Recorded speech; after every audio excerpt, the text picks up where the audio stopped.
Hey guys, Jamie Benizri. I'm here in Saint-Henri in Montreal on Rue Notre-Dame. We're at restaurant 3734.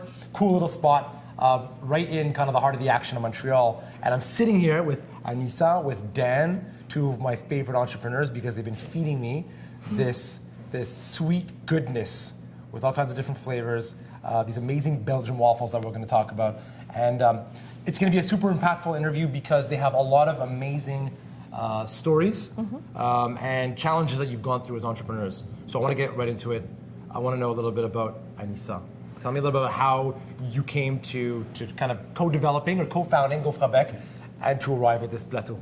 Hi, my name is Anissa and Daniel. I present you Gaufrabec, the best waffles in town in Montreal or Quebec or Canada if you want. My parents are from Morocco. They immigrated in Europe and Belgium.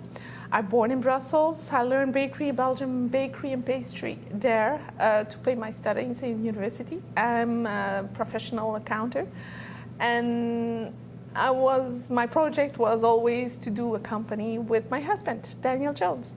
Yeah. So you came finally immigrated to Quebec. You had children at that point. Yeah, one baby with 6 months. And then you always tell me that you had this crazy idea of creating a food company, and you kind of embarked on the idea. You got excited. I got excited. Tell me about a little bit about what your past was. Well, I'm a professional engineer, and I've worked in various companies and traveled the world, and done all that. And I just wanted to do something for myself and create something and be my own boss. And I had some ideas, but I didn't know exactly what I wanted to do. And the Liège waffle that she was able to create and perfect using ingredients here from Quebec.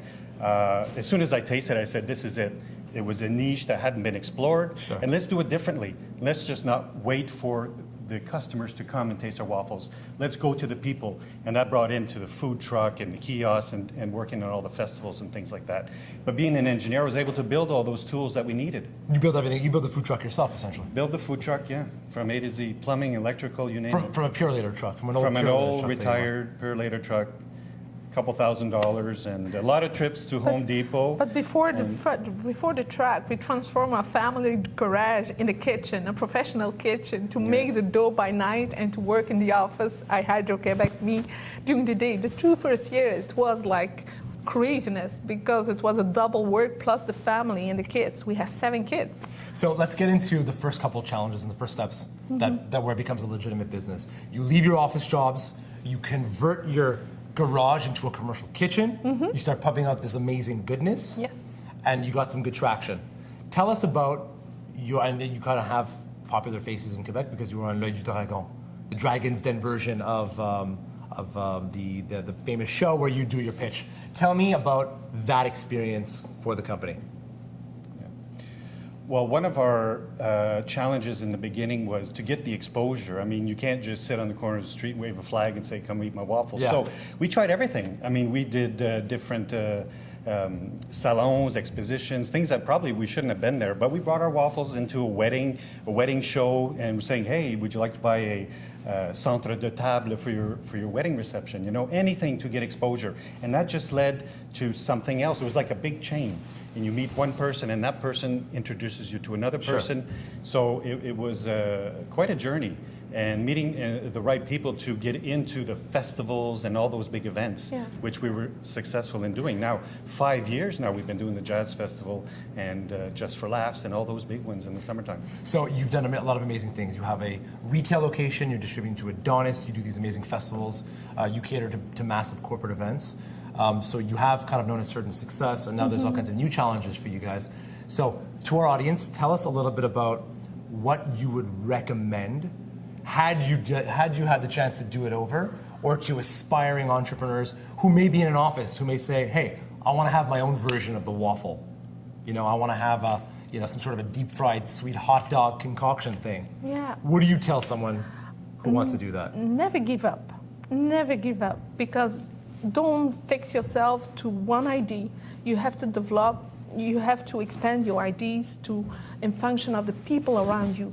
It could be for Bell Canada, corporate event that we do 3 years now. We do like events they ask me for a special form, a special color, a special flavor. Do it. find a solution to give to delivery what they ask for. The customer is your bank account. That's right. Don't forget it. Yeah. If you don't have a customer, if you don't agree with your customers, don't forget, stay with your ideas, develop your ideas. If it's a bakery, a company, a design things or something like that, if you have an idea, stay on it, no problem. But you have to change with the market. If you don't change with the market, to adapt, yeah. it's never gonna work. And maybe go into business with someone you love as well. That could I'll help wait a for bit. you, my dear. Guys, thank you for being with us. You're welcome. I'm going to eat one of these, so I'm going to. You did. I'm going to finish the interview. I'm going to thank everyone, LogikTV, in Saint-Henri. Bye. And we'll see you soon. If you like this video, don't forget to press on that little thumb. Don't forget to comment below, share the page, and don't forget to subscribe to our channel.